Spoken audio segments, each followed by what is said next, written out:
నమస్తే, welcome to HS24 news. నేను రేఖ. ఇవాళ అప్డేట్స్ చూద్దాం. టీటీడీ గోశాల లాంటి సున్నితమైన అంశాన్ని వైసీపీ నేతలు రాజకీయాల్లోకి లాగుతున్నారని మంత్రి సత్యకుమార్ యాదవ్ తీవ్ర ఆగ్రహం వ్యక్తం చేశారు. ప్రజల దృష్టిని మరల్చి రాజకీయం చేస్తున్నారని మండిపడ్డారు. శ్రీ సత్యసాయి జిల్లా మడకసిరలో పలు అభివృద్ధి కార్యక్రమంలో మాట్లాడుతూ మంత్రులు గొట్టిపాటి రవికుమార్, అనగాని సత్యప్రసాద్, సత్యకుమార్ యాదవ్, సవిత పాల్గొన్నారు. ఈ సందర్భంగా మంత్రి సత్యకుమార్ యాదవ్ మాట్లాడారు. 3 నెలల్లో 44 ఆవులు అనారోగ్య మరియు వయసు రీత్యా చనిపోయినవేనని అన్నారు. వేల ఆవులు ఉన్న చోట ఇలాంటివి సహజమని చెప్పారు.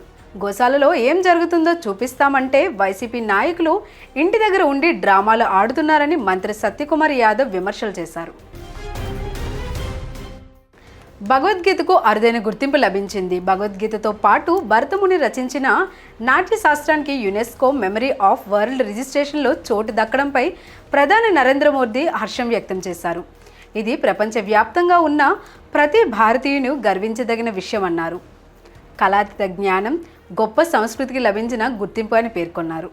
గీత, నాట్యశాస్త్రం దశాబ్దాలుగా నాగరికతను, చైతన్యాన్ని పెంపొందించడంతో పాటు ప్రపంచానికి స్ఫూర్తినిస్తున్నాయనే విషయాన్ని ప్రధాని మోదీ గుర్తు చేశారు. స్టాఫ్ సెలక్షన్ కమిషన్ కొత్త నిబంధన ప్రవేశపెట్టింది. రాబోయే పరీక్షలకు ఆధారిత బయోమెట్రిక్ ధృవీకరణను తప్పనిసరి చేసింది. ఈ విధానం మే 2025 నుండి ఆన్లైన్ రిజిస్ట్రేషన్ పరీక్షా కేంద్రంలో అభ్యర్థులు హాజరయ్యే సమయంలో అమలు చేస్తారని అధికారిక ప్రకటన జారీ చేసింది. పరీక్షా ప్రక్రియను సులభతరం చేయడానికి ఈ చర్య తీసుకున్నట్లు కమిషన్ ప్రకటించింది.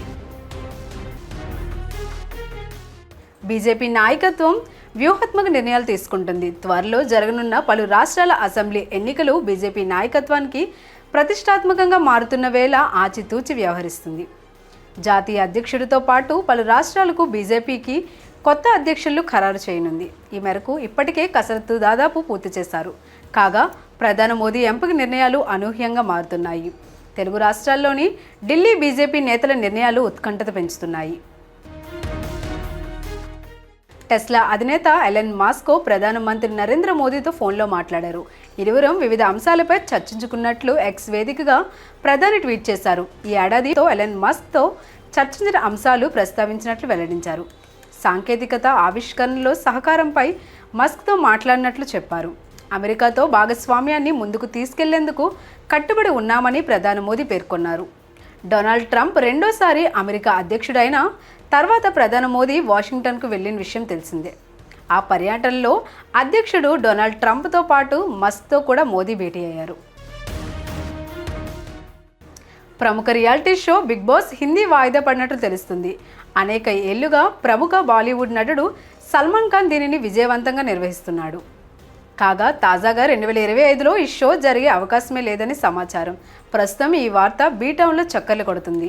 ఈ ఏడాదికి విరామం ఇచ్చినట్లు, వచ్చే సంవత్సరం నుంచి కొనసాగించాలని నిర్వాహకులు భావిస్తున్నట్లు తెలుస్తుంది.